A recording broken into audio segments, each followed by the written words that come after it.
인자 필수품이 된 마스크. 코로나19 예방 위해서 쓰고 다니는데 그런데 코로나19 전에도 마스크 낄 일이 있었습니다. 바로 미세먼지 때문이지. 미세먼지가 심한 날에는 정말 힘들었습니다. 어디서 날아오는 건지 하늘도 뿌옇고 기침도 나고 콧물도 나서 호흡기 약한 분들은 특히나 더 괴로웠는데 그런데 부산 미세먼지의 원인이 이번에 규명이 됐다 카대에 자세한 이야기 나눠보겠습니다. 예, 부산연구원의 허정배 연구위원 스튜디오에 함께합니다. 어서 오십시오. 어서 오십시오. 네, 안녕하세요. 예, 부산연구원에서 최근에 부산 지역 항만 미세먼지 이슈와 저감 방안이라는 정책 보고서를 발표했는데 그러면 부산의 미세먼지가 뭐 몇 퍼센트 정도가 항만 미세먼지라는 거예요? 우리가 이 미세먼지를 배출하는 배출 시설들의 관점과 예. 부산 시민이 숨쉬는 대기 중 미세먼지 농도의 관점으로 이렇게 나눠서 생각해 볼 필요가 있는데요. 예. 배출량 관점에서는 우리 부산 시내에서 배출하는 모든 배출 시설들에서 배출되는 총 미세먼지 양 중에서 약 54%가 항만에서 배출이 된다라고 이렇게 결론을 내렸고요. 근데 부산 시민이 숨쉬는 관점인 부산 지역 대기 중에 존재하는 미세먼지 농도 측면에서는 항만에서 적게는 20%, 많게는 약 60%까지가 기여하고 있는 것으로 이렇게 파악이 되고 있습니다. 그러니까 지역별로 약간의 편차가 있겠죠. 왜냐하면 항만이 가까운 지역이 있고 먼 지역이 있으니까. 네. 예. 그러면 이제 전체적으로 딱 봤을 때 우리나라 주요 도시에 미세먼지가 많이 발생하는 시기는 언제입니까? 우리나라는 전국적으로 11월부터 3월에 미세먼지 농도가 높고 고농도 미세먼지가 자주 발생을 합니다. 예. 우리 부산 지역도 마찬가지고요. 11월부터 3월까지 중국에서 이제 오염 물질이 편서풍을 타고 우리나라로 유입되는 양이 많아지는 시기이기도 하고 예. 또 이 시기에는 일반적으로 겨울철 난방이라든지 에너지 사용 증가로 대기오염 물질 배출량이 많아지는 시기입니다. 네. 그리고 이 시기에는 대기가 좀 안정적이어서 대기오염 물질이 정체가 되는 경향이 많아져서 전국적으로 미세먼지 농도가 높습니다. 그런데 특이하게 우리 부산 지역은 4월부터 6월까지 미세먼지 고농도가 자주 발생을 하는데요. 네. 이 시기에는 평균 미세먼지 우리 부산에서 관측된 농도가 수도권하고 타 지역보다는 높은 실정인데요. 이것은 선박이라든지 항만시설에서 배출이 되는 미세먼지하고 미세먼지는 또 대기 중에서 생성이 됩니다. 이것들이 가스상 대기오염 물질이 해풍을 타고 이제 부산 지역 내부로 이렇게 유입되는 양이 많아져서 이렇게 발생을 하고 있는 것 같습니다. 그러니까 보통 우리가 이제 11월에서 3월 정도 되면 아유 봄철 미세먼지 아유 중국에서 또 넘어오네 이런 생각은 하는데 뜬금없이 4월에서 6월 그 날씨도 따뜻하고 바람도 선선한데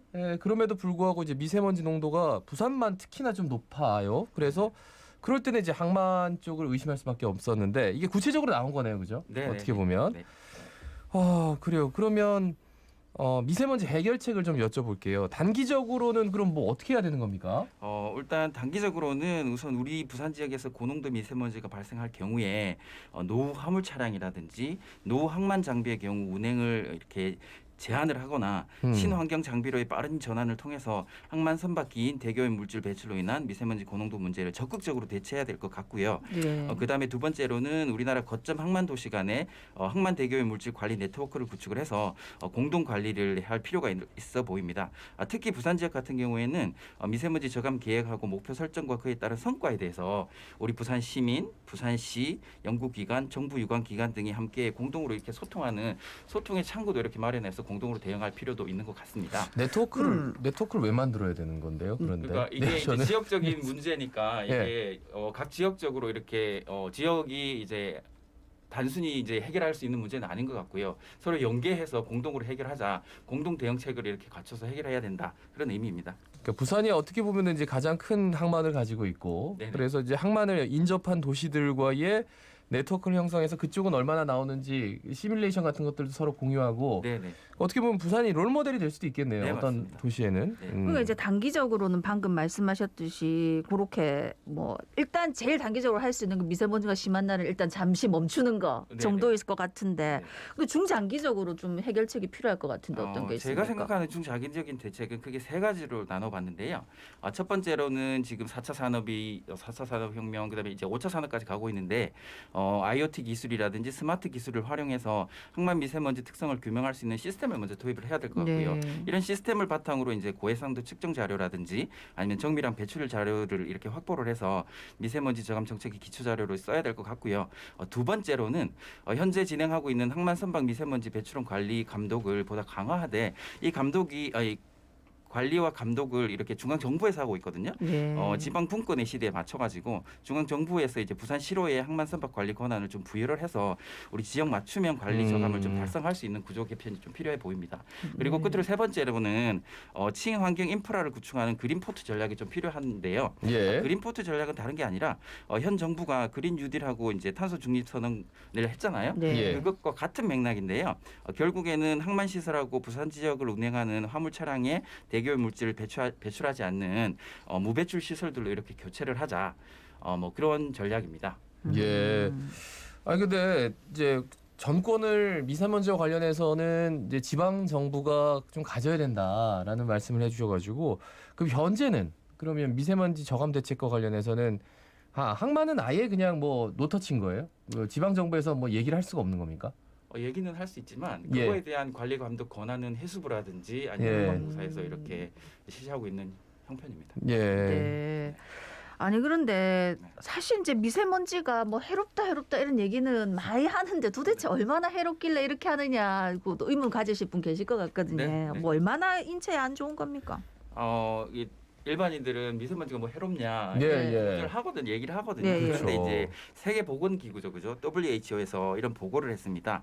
2017년 한 해에 전 세계적으로 대기 중 초미세먼지 노출로 인해서 약 400만 명이 사망을 한다. 그리고 WHO 산하기관인데요. 국제암연구소에서 미세먼지를 1급 발암물질로 이렇게 지정을 하고 있습니다.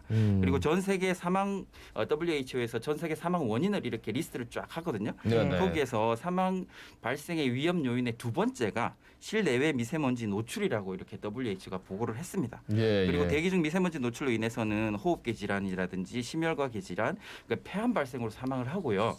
그다음에 최근에는 뇌졸중이라든지 치매도 대기 중에 존재하는 미세먼지 노출의 영향이 있다라고 보고를 하고 있습니다. 그런데 부산은 그러면 어떻느냐? 최근에 질병청에서 이런 중요한 보고를 했는데요. 우리 부산시 미세먼지 노출로 인한 조기 사망이 타 도시보다는 높다. 그리고 부산시의 미세먼지 중에 인체에 해로운 중금속 성분이 전국 최고 수준이다.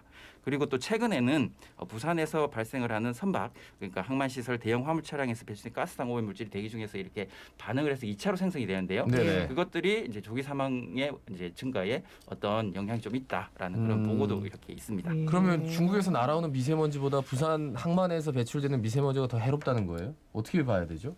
이게 되게 중요하고 어려운 질문이신데요. 네. 예, 예. 일단 그러면 중국에서 날아오는 미세먼지하고 부산 항만 미세먼지를 나눌 수 있느냐? 그거에 대한 그러니까, 질문에 예. 대한 답도 필요한 것 같고 네네. 그럼 어떤 게 더 해로운 거냐라는 답도 해야 되는데요. 중국에서 날아오는 미세먼지하고 국내 발생하는 미세먼지를 나눠보려고 현재 많은 연구진들이 고민을 하고 연구를 진행을 하고 있습니다.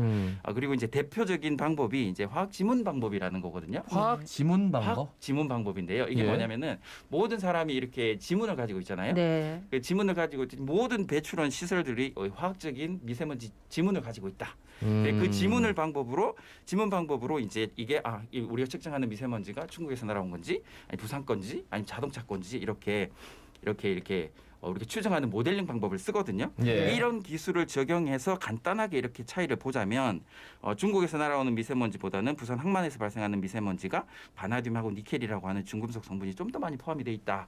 그렇게 이렇게 추정을 하고 있습니다. 그런데 이제 이것들이 아직 현재의 분석화학 기술로는 좀 더 명확하지 않으니까 이것들이 이제 조만간에 많은 연구진들이 이렇게 연구를 하고 있으니까 좀 더 이렇게 개선이 될 것 같고요.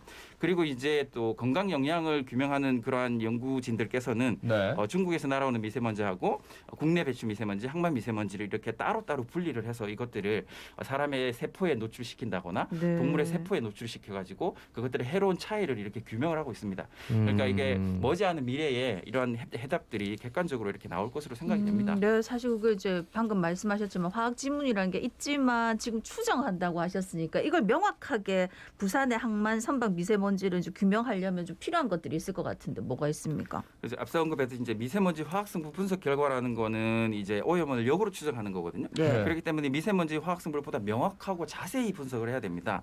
그렇기 때문에 이제 미세먼지 화학성분보다 명확하게 분석할 수 있는 고해상도 분석 장비도 많이 도입이 돼야 될 것 같고요. 우리 부산시 보건환경연구원에 이런 분석 장비를 도입해서 적극적으로 지원해 볼 필요가 있는 것 같고, 그다음에 우리 부산 지역 내 많은 대기 분야 이렇게 연구하는 교수님들도 계신데요. 이분들께 이제 미세먼지 화학성분하고 오염 추적 기술에 대한 기초 연구를 활발히 할 수 있도록 이렇게 연구 지원도 많이 해줄 필요가 있는 것 같습니다. 야, 결국 연구 지원 많이 네. 해줘야 된다. 장비를 좀 바꿔야 된다. 이 말씀이신데 연구원이시니까 그런 말씀 하실 수 있어요. 근데 저는 네네. 사실 이렇게 해서 연구 결과가 만약에 네네. 부산 항만에 있는 그 미세먼지가 훨씬 더 해롭다. 이런 부산 시민들이 받을 충격이 좀 크긴 클 것 같아요. 근데 현행 저 미세먼지 저감 대책에 대해서 뭐 여러 가지로 논의를 하고 있더라고요. 항만 내에서도 뭐 친환경 선박을 도입한다거나 지금은 탈황 장치 이런 것도 달아야 되기도 하고 그리고 그 내선이라고 하죠. 그러니까 연안을 지나는 선박들은 이제 탈황 장치가 없는 선박들은 들어오지를 못하게 하고 뭐 이런 뭐 규제도 하고 이제 국제적으로 좀 하고 있던데 네네. 이게 얼마나 좀 실효성이 있을 거라고 보시는지요? 실효성이 있을 거라고 생각합니다. 그전에는 이제 아예 규제 자체가 없었으니까 그 예, 예. 규제를 만들었기 때문에 그런 규제를 바탕으로 저감 계획을 세웠기 때문에 그런 우리가 저감 목표에 대한 구체적인 실행 계획을 세우고 거기에 대해 이렇게 발맞춰 나간 거니까 그렇게 세웠다고 하는 거는 이제 인식 자체가 이렇게 바뀌었다는 거거든요. 예, 그럼 인식이 바뀌었기 때문에 이제 그러한 사업의 실행력도 높아질 것이라고 생각을 하는데 다만 이런 저감 계획의 실효성은 이제 지자체라든지 지자체에 대한 어떤 중요한 협력 관계가 바탕이 돼야 되거든요. 그것들이 좀 지속적인 협력 관계가 필요한 것 같고요. 근데 우리 부산의 상황을 잘 반영하는 단기 정책을 중앙 정부하고 우리 부산시가 적극적으로 협력해서 이렇게 진행해야 될 필요가 있고요. 장기적으로는 방금 말씀하시는 것들이 정책의 실효성이 검증이 됐는지 검증이 되지 않았는지 그다음에 미세먼지 상황이 바뀌었는지에 대한 면밀한 추적 조사가 장기적으로 계속 이렇게 진행이 돼야 될 것으로 생각이 됩니다. 연구원님 속사포 랩하시는 정도로 제가 오늘 아침에 굉장히 따라 듣기가 힘들 정도로 말씀을. 야, 근데 안 힘드세요?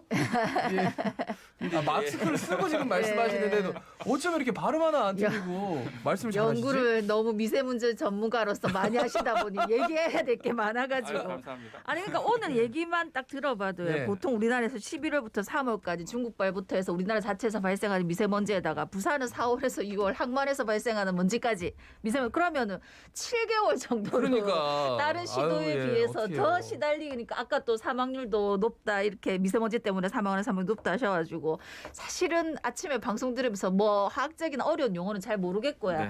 이만저만 걱정이 아닙니다. 그러면은 인자부터라도 저 항만 미세먼지 관리하면 부산의 대기질 좀 다른 도시에 비해서 나아질 수 있다 희망을 가져도 되겠습니까?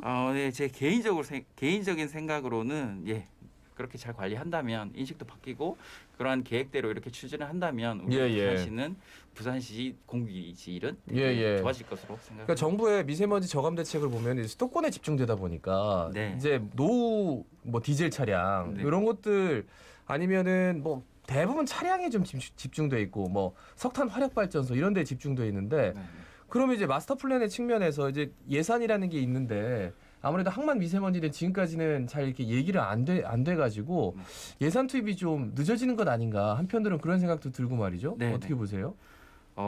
네, 그렇습니다. 그래서 이제 이게 지역 맞춤형 그러니까 이제 방금 말씀하신 것처럼 모든 그 뭐 미세먼지 현황이라든지 저감 계획이 네. 수도권 집중이었고 수도권의 어떤 미세먼지 현황 때문에 부산 시민도 우리 부산시의 미세먼지는 중국 거다. 그런 인식들이 이렇게 바탕이 되어 있거든요. 네. 근데 이제 이런 것들이 이제 점진적으로 다 바뀌었고 해수부에서도 이제 항만 우리 부산 지역의 어떤 문제가 이렇게 많아졌다라는 거를 인지하고 있고 그걸 바탕으로 이제 부산 지역형 맞춤형 이런 것들이 세워지고 있기 때문에 예. 그렇게 나갑니다. 시간이 이제 한 50초 정도 남았는데 네네네. 그럼 우리 부산 시민들 당장 웃자면 좋겠습니까? 가장 좋은 거는 지금 대기오염 물질 배출을 최소화하는 정책들에 적극 동참해 주시는 게 좋을 것 같은데요. 가장 쉬운 방법으로는 많은 시민들께서 자차를 운행하고 계시잖아요. 네. 이게 부산 지역 고농도 미세먼지가 발생한다. 아니면 미세먼지 나쁜 예보가 생긴다 그러시면은 자동차를 잠시 집에 두시고 대중교통을 적극 이용해 주시기 바라고요. 현재 코로나19 상황으로 잠시 주춤하고 있는데요. 고농도 미세먼지 발생 계절에는 공공기관에서는 자동차 이부제를 강제하고 있습니다. 네. 우리 시민들께서도 고농도 미세먼지가 발생하는 기간에는 자동차 이부제에 적극적으로 동참해 주시고 특히 노후 자동차를 가지고 계신 분들은 이 시기에 운행을 적극적으로 자제해 주시기를 부탁드립니다. 예, 위원님 정말 약간 랩을 지금 한 15분 이상 들은 것 같은. 는